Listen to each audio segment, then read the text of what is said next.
মিথিলাকে ভুলে অন্য নারীতে মজেছেন সৃজিত। সেই নারী নাকি সৃজিতের মতোই সাপ ভালোবাসে। দূরের পিয়াসি হালকা করে মেপে নিলে। তবে কি মিথিলা এখন সৃজিতের জীবনে শুধুই অতীত? হ্যাঁ ভিউয়ার্স, পশ্চিমবঙ্গের গুণী নির্মাতা সৃজিত মুখার্জি ব্যক্তিগত জীবনে অনেকের সঙ্গে সম্পর্কে জড়ালেও শেষমেশ বাংলাদেশি মডেল অভিনেত্রী রাফিয়াত রশিদ মিথিলার সঙ্গে সংসার পেতেছেন। তবে মাঝে মধ্যেই তার পুরনো প্রেমগুলো ঘিরে তৈরি হয় নানান আলোচনা সমালোচনা।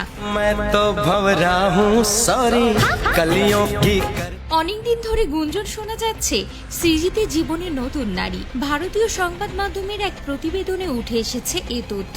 সম্প্রতি অভিনেত্রী আলেকজান্দ্রা টেলরের সঙ্গে সৃজিতের ঘনিষ্ঠ মুহূর্তের ভিডিও ছড়িয়ে পড়েছে সামাজিক মাধ্যমে, যা দেখে নেটিজেনরা ভাবছেন নতুন প্রেমে মন দিয়েছেন পরিচালক।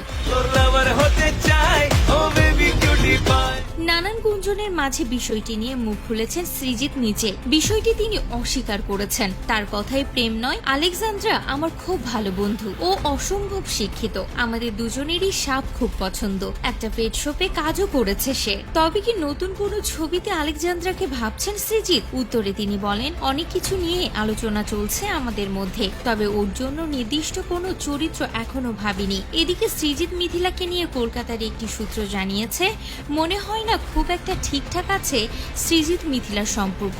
তবে এই নিয়ে তারা কোনো কথা বলতে চান না। দুজনে একেবারেই চুপ, তাই পরিষ্কার করে কিছু বলা যাচ্ছে না। ফলে সৃজিতের কথায় পাত্তা দিচ্ছেন না নেটিজেনদের কেউ কেউ।